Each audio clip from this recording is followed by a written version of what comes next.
And that's all from the BBC News at 6. It's goodbye from me, and on BBC One, we can join the BBC's news teams where you are. Bye-bye. Hello, I'm Nick Servini. Welcome to Wales Today. The headlines tonight. Big queues at the top of Snowdon this summer lead to warnings about the impact that increasing litter and erosion is having on the mountain. We didn't queue for the summit bit because it was crazy. To the summit, to the peak, was extremely busy, to be honest. It seemed like a 45-minute, hour queue, yeah, just to touch the top. As staycations increase, so too do visitor numbers. So what effect is that having on the mountain? Also tonight, rugby player Alex Evans died of a cardiac arrest after leaving the pitch. His friends called for improved safety equipment across all clubs. Claims that teachers at a school in Rhondda-Cynon-Taf called a trans pupil by a girl's name before checking with the parents.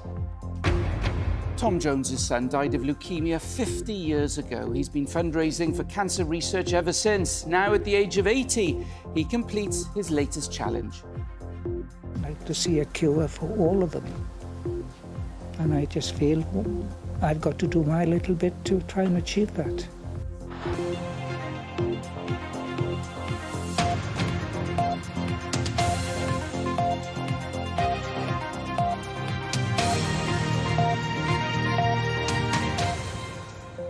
Good evening. It's not the kind of place you might expect to wait 3/4 of an hour to take a selfie, but that's been the level of foot traffic at the summit of Snowdon this summer. Huge numbers of people staying in the UK for their holidays, on top of numbers that have been gradually increasing anyway in recent years, have all contributed. But it's led to serious warnings about the impact that litter and erosion is having on the mountain and the surrounding national park. Brendan Williams is there for us tonight. Brendan. Nick, take a look at that view. That is Snowdon behind me, just being kissed by the clouds there. Now, there are other peaks there, of course, but Snowdon is described as the honeypot, the one that people really want to conquer. Now, we're still in the middle of the summer holidays, of course, and it's been a nice day here today. So you would expect this area to be busy. You'd expect it to be busy on top of the mountain. But increasingly, people are saying that they're having to wait a long time at the top in order to get to the summit itself. And with 700,000 people a year now going up Snowdon, questions are being asked about the impact on the mountain itself. Even on the highest point in England and Wales, you can't avoid the queues. This was filmed this month, and Snowdon, or Yr Wyddfa, is now busier than ever, with around 200,000 visitors more than there were 3 years ago. Staycations due to COVID are one reason for the rise, and there are concerns about the impact on the mountain.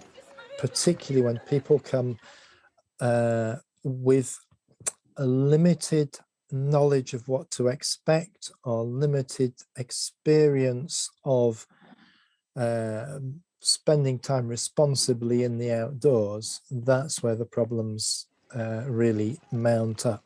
Litter, footpath erosion, wild camping, traffic parking, these are all, in a sense, none of these are new, but they've all acquired a really sharp edge in the last 18 months. At a busy Pennepass car park this afternoon, those returning from the summit again reported queues. We sort of went round the side and just took a picture from the top. We didn't queue for the summit bit because it was crazy. 11 we got up there, we queued for 40 minutes.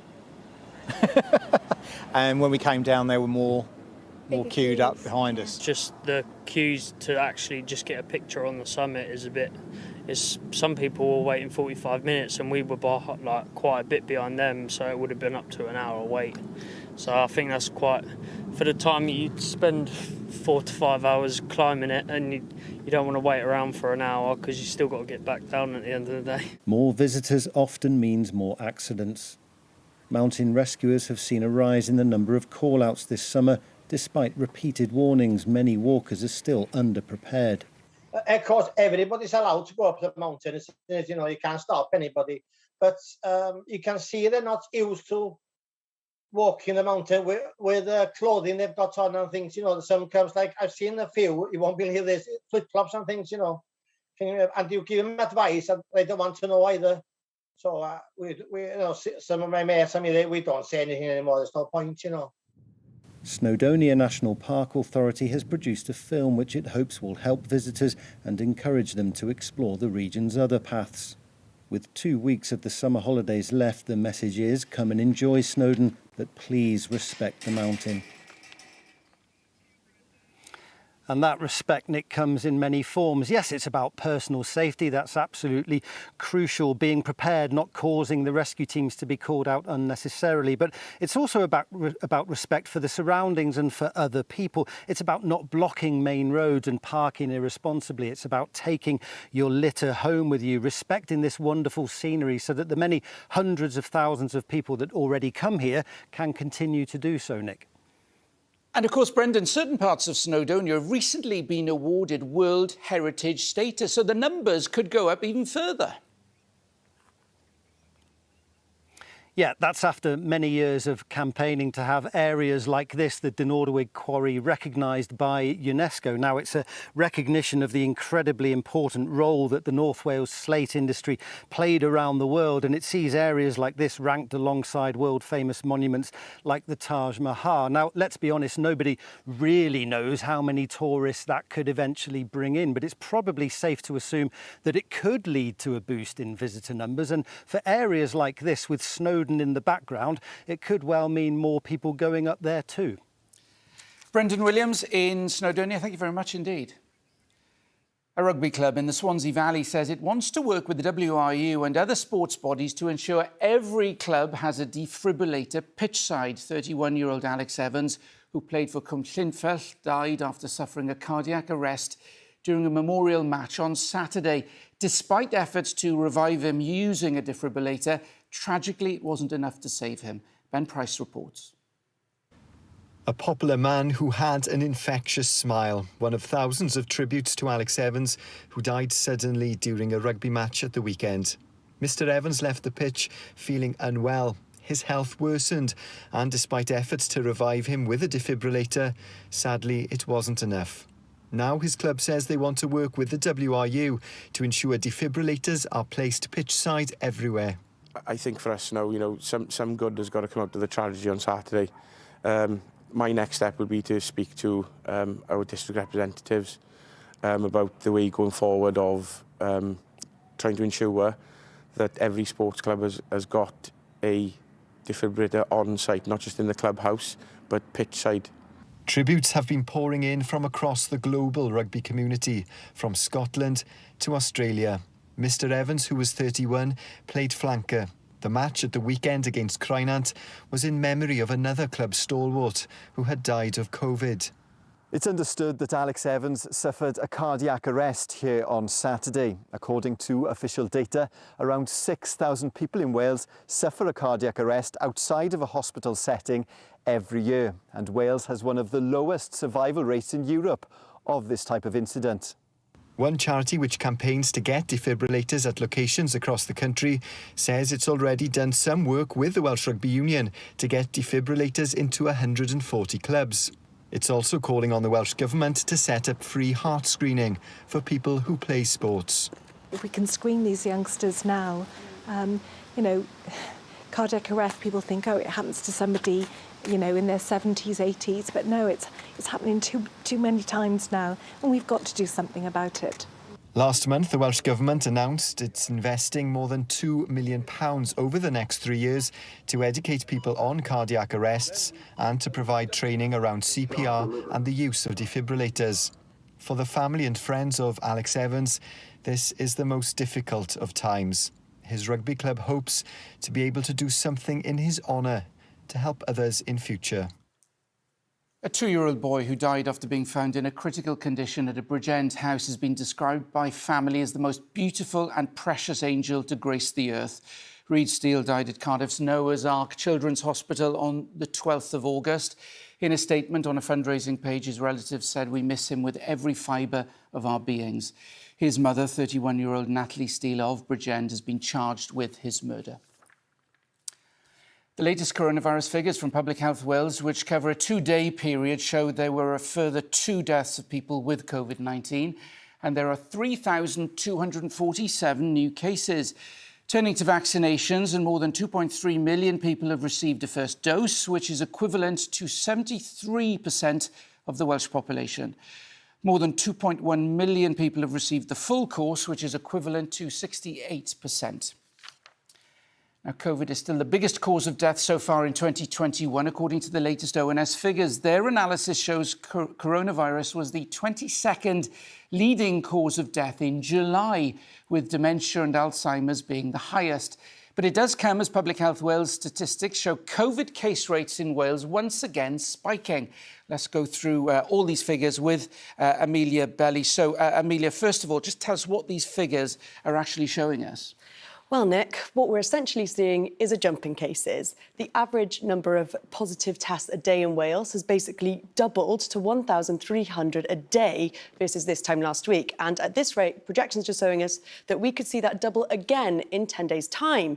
So particular hotspots with the highest case rates are Denbighshire, Neath Port Talbot, Swansea, Rhondda-Cynon-Taf and Pembrokeshire. But we're seeing the effects of the pandemic hit places more widely. In Powys, the rise in cases means the council are having to once again scale back the non-essential services they're offering in order to cope with the knock-on effects of the pandemic. And if we look at who is getting infected as well, that tells us an interesting story too. So half of the positive tests reported today are people under 30. Essentially, these are the people more likely to be going to places like festivals and clubbing, instances where you're more likely to be in close proximity with a lot of other people. They're also less likely to be vaccinated. For comparison, around 81% of the general public above 18 have had both COVID jabs, but just 61% of the 18 to 29s have, so 20% less. So they're more likely to be mixing, but less likely to have the protection of a jab. And what kind of impact is all of this having on the NHS? Well, we're seeing a rise in hospital cases, the highest number of hospital cases in Wales since April. But the numbers are still comparatively low compared with the second wave. At this point in March, it was 7 times higher than now. The vaccine means that people are less likely to get seriously ill if they do catch COVID. And although it is once again on the list of the top causes of death in Wales, it's at the bottom, number 22, whereas as recently as February, it was the number 1 cause. So despite this, lots of challenges ahead for the health service, while all people in Wales who are 16 and over have now been offered a vaccine. How do they reach those people who haven't yet taken up that offer of a vaccine? Indeed. Amelia, thanks very much indeed. Still to come before 7. And high pressure will keep us company this week. What will that mean for your outdoor plans? Join me later for the full forecast.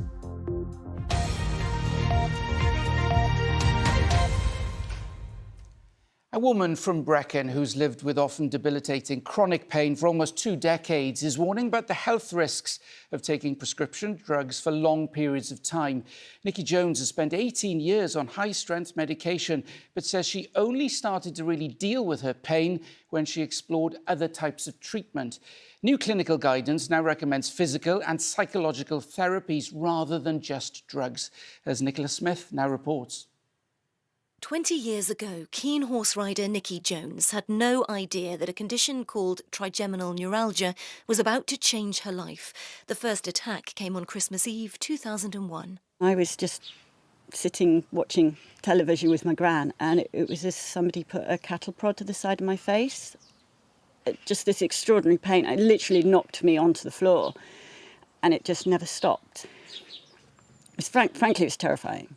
Terrifying because the sudden, severe facial pains were overwhelming and unpredictable. She eventually lost her job and moved home from London to Brecon, her life now dominated by strong medication and surgeries. The drugs themselves have so many side effects, and they affect your cognition, they affect your decision-making processes and stuff, and they make you very black and white thinking, and so you're just like, this is what I do. And you are essentially stuck in a rut, and you're just every day, and I couldn't think of the future or anything because it was just like being stuck in a dark box. You just nailed in. Nikki was concerned about the impact of being so reliant on the drugs. I tapered off a bit of my medication, and it gave me a bit more oomph. I started adult ballet lessons, which made me start to love my body a bit more and enjoy myself moving, and it got me more sociable, and I just started sort of waking up a bit. I actually had some control. And it seems the experts agree. In April, medicines watchdog NICE recommended that people with chronic pain should be offered a full range of treatment options, including group exercise programmes, acupuncture and psychological therapies, rather than just prescription drugs. The Welsh Government says where appropriate, people can be offered non-pharmacological approaches or ones that avoid the unnecessary use of medications.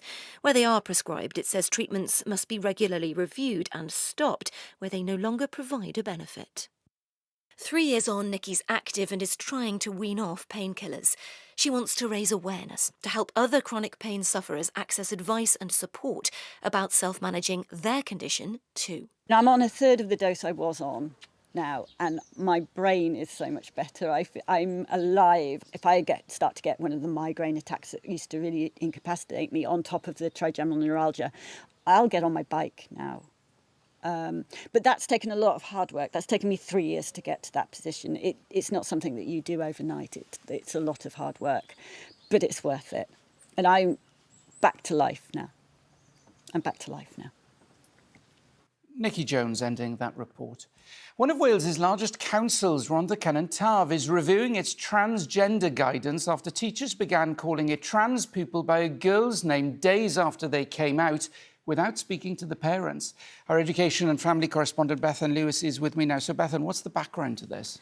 Well, this is a situation, Nick, where a teenager in a school in Rhondda Cynon Taf told their parents they were transgender, and they also told the school. Now, the Sunday Times newspaper has spoken to the father of the pupil, who claims that without checking with the parents, the school started referring to his son by a female name at the pupil's request. They say the school also contacted the parents to say that the pupil wanted to join the girls' PE lessons. Now, they said that the school claimed to be following local authority guidance or a toolkit. The parents said they wanted time to discuss it. They wanted their child to explore their feelings. They sought legal advice, and then they challenged that toolkit by the local authority.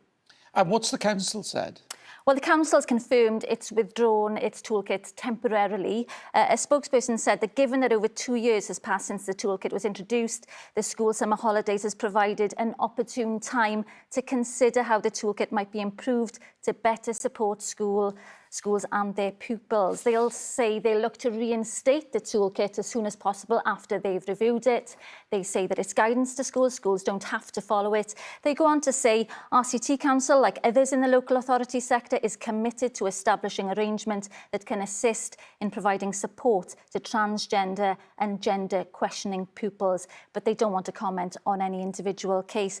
Now, this has highlighted once again what a sensitive issue this is, how divisive it can be, how so many different interests are being balanced, and the rights of the parents, the rights of this pupil questioning their gender, also questions about what's in the best interest of the pupils, different views about that too. What's clear, Nick, is that schools are increasingly having to grapple with these very sensitive issues. OK, Bethan, thank you.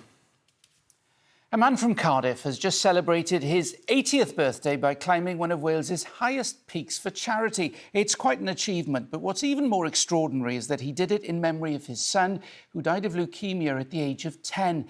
Mr. Jones has been raising money for blood cancer research for 50 years now, but sadly it remains the most common cancer among children, teenagers and young adults. Jennifer Jones has the story. Tom Jones at the summit of Cadair Idris. At nearly 3,000 feet, it's no easy task. Supported by his family, he marked his 80th birthday climbing in memory of his son. He was nearly 3 years old when we noticed that he was having the odd day of being unwell. Howell was only a toddler when he was diagnosed with acute lymphoblastic leukemia. He underwent years of treatment. The side effects then were devastating. He had meningitis, the drugs induced heart failure. He had endless other infections, chest infections and so on. In fact, over the last 18 months of his life, he was admitted to Llandoch 26 times. Howell was 10 years old when he died. He just turned to me and he said, "Dad, I can't see." He'd gone blind just like that. By the time he reached Llandoch, he was in a coma, and he remained in a coma for another week and died. As a parent, do you ever stop grieving for your child? No. I think about him every day. I shed tears every day. Only 27% of children like Hoel diagnosed with leukemia in the early 70s lived for 10 years or more. According to the latest available figures, it's now 81%. Survival rates for other blood cancers like lymphoma and myeloma have also increased significantly since then. And that's due to research. Dr. Steve Napper helps develop pioneering new treatments through clinical trials. Without these fundraising efforts and Blood Cancer UK and a number of other really important charities that fund clinical trials and development of these drugs, we just couldn't do anything like the work we're currently doing. So, I mean, it's really important that the clinical research community knows about Tom's efforts and those of his colleagues, and we show the same resolve and dedication in the work we're doing going forwards. You've been raising money now for 50 years. What keeps you motivated? I'd like to see all these children, and not only the children, but the adults who suffer from leukemia as well. I'd like to see a cure for all of them. And I just feel I've got to do my little bit to try and achieve that. So decades on, Tom is still campaigning and raising precious funds, step by step. Jennifer Jones there. There were pleasing signs for Welsh football fans over the weekend as Wales captain Gareth Bale scored his first league goal for Real Madrid in nearly 2 years. The 32-year-old spent a season on loan at Spurs last year, but he's now back in the fold under new manager Carlo Ancelotti and has started in both of Madrid's opening games of the season, as Morgan Hammond reports. Found a new lease of life in Spain. He got the goal, and that's what it's all about, really. Gareth Bale, when he's fit and when he's on the pitch, he scores goals. He always has, everywhere that he's been. And I think there's a recognition of that at Real Madrid. There's a recognition that goals were a little bit in short supply for Real Madrid last season when Bale wasn't there. And I think there was a little bit of a grudging recognition last season that they missed Gareth Bale just a little bit, even if they might not have wanted to admit it. The recent praise of form for Bale in the Spanish media comes after a difficult few years for the Wales captain at club level. Despite winning 4 Champions League trophies and scoring in 2 finals for Real Madrid, Bale was cast aside by previous boss Zinedine Zidane. Over the summer, there had been rumours that he might retire from club football, but it seems he's still very much part of Ancelotti's plans. Ancelotti and Bale have a very good relationship. They did the first time around as well. And I think Ancelotti is quite a pragmatic coach. He knows this team needs goals, and he knows that Gareth Bale can deliver that. I also think that Ancelotti is very good at creating the right kind of atmosphere in which players can flourish. I think he's doing that with Gareth Bale. He's letting Gareth know that he's important, that he's wanted, that he's part of things, that he's actually one of the senior members of this team. With talks of retirement now on the back burner, heads in Wales are now turning to the upcoming World Cup qualifiers. Bale's set to captain Wales against Belarus and Estonia at the start of next month, with the squad set to be announced tomorrow. For many Wales fans, having a fit and firing Gareth Bale will be crucial if Wales are to make their first World Cup since 1958. The Denbighshire-based archer John Stubbs has been chosen to carry the GB flag alongside swimmer Ellie Simmonds at tomorrow's Paralympic Games opening ceremony in Tokyo. 56-year-old Stubbs is the oldest member of Paralympics GB, while Simmonds used to train in Swansea. But a bitter blow for reigning World Para-Taekwondo champion Matt Bush from Pembrokeshire. He's had to withdraw from the Games due to a serious knee injury he suffered in training. The 32-year-old had been due to fly to Japan on the weekend. And finally, after he was diagnosed with Parkinson's disease, Martin Simons never dreamed he would one day play table tennis for Wales. But years later, he's won a bronze for Wales at the Ping Pong Parkinson's UK National Championship. Mr. Simons grew up in New Tredegar and now lives in England, but was allowed to represent Wales after a passionate plea. I got a response back saying that due to my passionate plea, that they would allow me to play for Wales and they'd allow me to play under the flag of I didn't think I'd ever become so emotional to think of playing for Wales in that way and how much it kind of means. It's bizarre to do the one thing that I thought I'd never, ever be able to do, is to represent your country. Right, let's get the weather forecast. Sabrina is here. How's it looking? Hi Nick. Well, high pressure will stick around through this week, so that does mean a lot of dry weather in the forecast. No significant rain in the forecast until we get to next week. And day to day, you'll tend to see that cloud amounts will vary. At times it could feel quite dull, but at other times it will brighten up quite nicely. So within high pressure systems, air rotates clockwise. So over the coming days, we'll see some low cloud move in at times on a northeasterly breeze from the North Sea. Now today it has been quite a mixed bag actually, so at times we've seen some misty low cloud like here in Torvine, but it also did brighten up nicely, especially for western areas through this morning. Now over the coming hours, I think many areas should hold on to quite a fine evening actually, some bright or sunny spells around. At the moment there's a few showers in parts of the southwest, but these will clear. Overnight we'll see some lengthier, clearer skies. Some low cloud will tend to nudge into border counties towards the end of the night. A few mist and fog patches around too. These are the temperatures in towns and cities, but a few degrees lower in the countryside. Now tomorrow I think most places will start the day on quite a bright note, but as the day wears on we'll tend to see more in the way of low cloud drifting in on the northeasterly breeze. I think it's going to be places like Powys, Wrexham, Denbighshire and Flintshire that hold on to the cloud for longest. Meanwhile, in parts of the far west and far south, we should see more cloud breaks, therefore allowing for some more bright or sunny spells. And other than a little drizzle, it should remain dry across the country with a high of around 23 Celsius. Now Wednesday, it's quite a cloudy affair actually, a little bit of drizzle possible under some of this low cloud. But as Wednesday wears on, we should see more in the way of brightness developing. As a result, we could get up to around 24 Celsius in Porthmadog in Gwynedd. Looking further ahead, high pressure still with us. We do have this weak cold front that will move southwards on Thursday. That could bring a bit more in the way of cloud, but no significant rain. And then through into the bank holiday weekend, a lot of dry weather on offer, warm in the afternoon sunshine. Back to you, Nick. Sabrina, thank you very much. Before we go, a reminder of tonight's top story. Big queues at the top of Snowdon this summer have led to warnings about the impact that increasing litter and erosion is having on it. As around 700,000 people now visit Snowdon every year, walkers have been urged to respect the mountain. And that is Wales Today. I'll be back after the 10 o'clock news later. I hope you can join me then. Until then, have a good evening.